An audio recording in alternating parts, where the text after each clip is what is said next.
Hello বন্ধুরা, ভালো আছেন নি? মুই ভালো আছি। তো আজকে আমি একদম পারফেক্ট একটা খাসির মাংসের আচার বানাবো। খাসির মাংস আচার বানানোর জন্য খাসির মাংস পরিষ্কার করে ধুয়ে এর মধ্যে দিয়ে দিলাম পরিমাণ মতো লবণ, দিলাম লঙ্কা গুঁড়ো, তারপর হলুদ গুঁড়ো আর আদা জিরা, তারপরে কাঁচা লঙ্কা আর পেঁয়াজ রসুন আদা সব একসাথে বেটে তারপর দিয়ে দিলাম কিছুটা সরিষার তেল আর দিলাম ধনের গুঁড়া। এখন এটা ভালো করে মাখিয়ে তারপর একটা কড়াইতে গরম জল দিয়েছি সেদ্ধ হওয়ার জন্য। মাংসটা সেদ্ধ করে নেব আচার বানানোর জন্য। তার জন্য আগে মাংসটা সেদ্ধ করে নেব। এখন পুরো পুরো মাংসটা জলের মধ্যে দিয়ে একটা ঢাকনা দিয়ে ডেকে সিদ্ধ হওয়া পর্যন্ত অপেক্ষা করব। আর এদিকে তৈরি করে নেব একটা আচারের মশলা, যে মশলাটা আচারের পারফেক্ট লাগবে। তো এখানে দিলাম দারচিনি লবঙ্গ এলাচ আর দিব শুকনো লঙ্কা আর কাঁচা জিরে দিব 1 চামচের মতো, আর দেব মিষ্টি সুয়াজ আর মেথি 2 চামচের মতো। তারপর দেব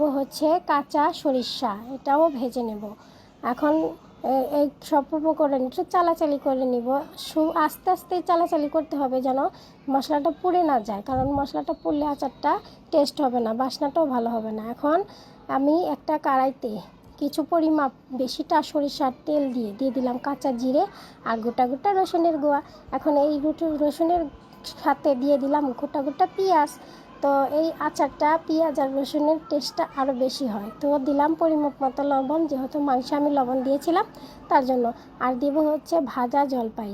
আগেই আমি সরিষার তেলে হলুদ লবণ দিয়ে জলপাইটা একটু ভেজে রেখেছিলাম। তো এখন এই সব উপকরণ একটু চালাচালি করে নেব।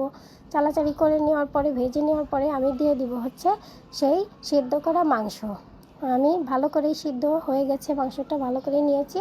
এখন এই মাংস সহকারে সব কিছু ভালো করে কষিয়ে নিচ্ছি। দেখতে পাচ্ছেন তো এই আচারটা কষানোর পরে কতটা সুন্দর এবং কালার এসেছে। যেহেতু সরিষার তেলটা আচারটা অনেক ফেভারেট, তো সরিষার তেল দিয়ে আচারটা বানাতে হবে, তাহলে এর টেস্ট আরও বেশি হবে।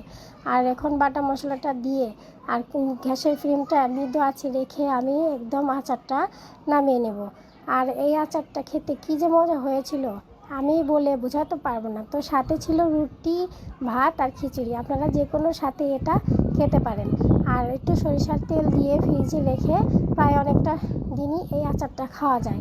যেহেতু মাংসের আচার বেশি দিন খাওয়া যায় না, কারণ লোভ সামলানোর দায়, আচার তো খেতেই হবে আমাদের।